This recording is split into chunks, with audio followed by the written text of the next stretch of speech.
अब बात सोमनाथ मंदिर की। मंदिर पर पहला हमला हुए 1000 साल पूरे होने के उपलक्ष्य में प्रधानमंत्री ने एक खास लेख लिखा है। प्रधानमंत्री ने अपने लेख में कहा, सोमनाथ शब्द सुनते ही दिल और दिमाग गर्व से भर जाता है। ये केवल एक मंदिर नहीं बल्कि भारत की सभ्यता, संस्कृति और अटूट आस्था का प्रतीक है। सोमनाथ मंदिर भारत के 12 ज्योतिर्लिंगों में पहला है और द्वादश ज्योतिर्लिंग स्रोत की पहली पंक्ति ही इसकी महानता को दर्शाता है। वर्ष 1026 में विदेशी आक्रांता महमूद गजनवी ने इस पवित्र स्थल पर हमला कर इसे नष्ट करने का प्रयास किया। प्रधानमंत्री ने उस हमले को बर्बरता और विनाश का प्रतीक बताया, जिसने केवल एक मंदिर नहीं पूरे समाज के मनोबल को चोट पहुंचाई। सोमनाथ की कहानी विनाश की नहीं बल्कि पुनर्निर्माण और साहस की है। बार बार हमलों के बावजूद हर पीढ़ी ने इस मंदिर को फिर से खड़ा किया। उन्होंने कहा कि यह भारत माता की करोड़ों संतानों की अटूट इच्छा शक्ति और आस्था का प्रमाण है। उन्होंने अहिल्याबाई होलकर, स्वामी विवेकानंद और अन्य महापुरुषों के योगदान का स्मरण किया, जिन्होंने अलग अलग कालखंडों में सोमनाथ को पुनर्जीवित करने में भूमिका निभाई। हिमांशु मेरे से योगी जुड़ गए हैं तमाम जानकारी के साथ।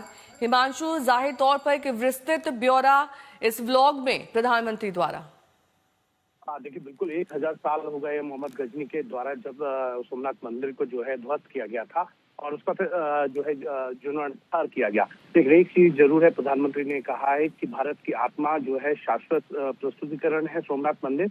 सोमनाथ जो है करोड़ों लोगों की श्रद्धा और प्रार्थनाओं का केंद्र है। विदेशी आक्रमणकारियों का निशाना बना है जिसका उद्देश्य विध्वंस था। लेकिन सोमनाथ की गाथा विध्वंस की कहानी नहीं है। ये पिछले 1000 साल से चली आ रही भारत माता की जो करोड़ों संतानों का स्वाभिमान की गाथा है, ये वो है। भारतवासियों के अदम्य साहस की गाथा है। साथ ही उन्होंने ये भी कहा कि सोमनाथ जो है वो दुनिया का संदेश दे रहा है कि ये मिटाने की मानसिकता रखने वालों को खत्म हो जाते हैं। मंदिर आज भी हमारे विश्वास को और मजबूत बनाकर खड़ा हो रहा है। ये जो पूरा एक कार्यक्रम है, पूरे साल भर चलने वाला है। सोमनाथ मंदिर में अलग अलग कार्यक्रम रहेंगे और खुद प्रधानमंत्री नरेंद्र मोदी जो हैं, क्योंकि वो सोमनाथ मंदिर के ट्रस्टी भी हैं, तो ऐसे में वो खुद जो है एक कार्यक्रम में वहाँ मौजूद रहेंगे जल्द ही, तो जिसकी तिथि जो है तारीख और टाइम तय किया जाएगा। तो कहीं ना कहीं प्रधानमंत्री नरेंद्र मोदी की तरफ से ये सोमनाथ को लेकर ये ब्लॉग बताता है कि भारत का इतिहास कितना मजबूत है और भारत के अंदर जिस तरीके से साहस है और भारत के अंदर लोगों ने मिटाने की बड़ी कोशिश की है, लेकिन भारत जो है वो फिर से उठ खड़ा रहा है और जो मिटाने वाले थे वो खत्म हो गए।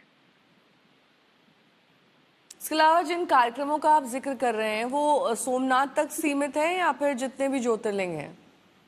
देखिए, फिलहाल तो जो है 1 साल तक का ये कार्यक्रम जो है सोमनाथ मंदिर में रहेगा।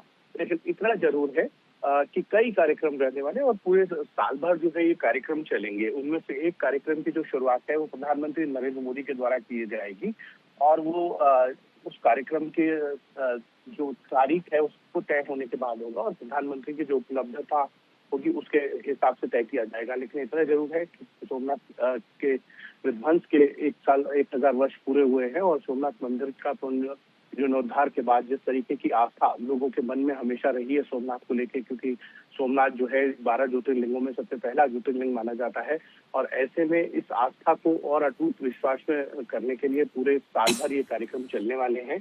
और इन कार्यक्रमों के अंदर न सिर्फ प्रधानमंत्री नरेंद्र मोदी बल्कि अन्य वरिष्ठ और गणमान्य लोग भी रहने वाले हैं। गृह मंत्री अमित शाह के ट्रस्टी हैं, तो वो भी किसी न किसी कार्यक्रम में जरूर मौजूद रहेंगे।